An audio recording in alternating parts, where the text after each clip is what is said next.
Patties বা অন্য যে কোনো স্ন্যাক্সের জন্য আপনারা এই চিকেনের পুরটা তৈরি করে নিতে পারেন। এই পুরটা তৈরি করে আপনারা অনেক দিন নর্মাল ফ্রিজে সংরক্ষণ করতে পারবেন। এটা তৈরির জন্য প্রথমে একটা ফ্রাই প্যানে তেল গরম করে এর মধ্যে একটু পেঁয়াজ, স্বাদ মতো লবণ আর একটু হলুদ দিয়ে পেঁয়াজটা একটু সোনালি করে ভেজে নিতে হবে। তারপর এর মধ্যে দিয়ে দেব 1 টেবিল চামচ পরিমাণ রসুন কুচি আর 1 টেবিল চামচ পরিমাণ আদা কুচি।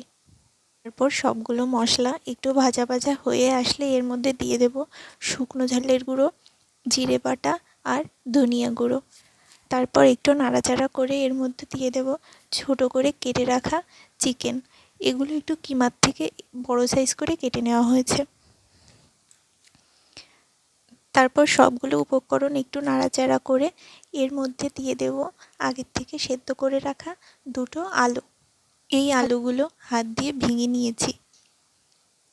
তারপর সব কিছু একটু ভালো করে মিশিয়ে নেব। নামানোর আগে এর মধ্যে দিয়ে দেব ধনিয়া পাতা কুচি আর 1 টেবিল চামচ পরিমাণ গরম মশলা গুঁড়ো। তারপর আরেকটু নাড়াচাড়া করে নামিয়ে নেব। তাহলেই তৈরি হয়ে গেল আমাদের চিকেনের পুর।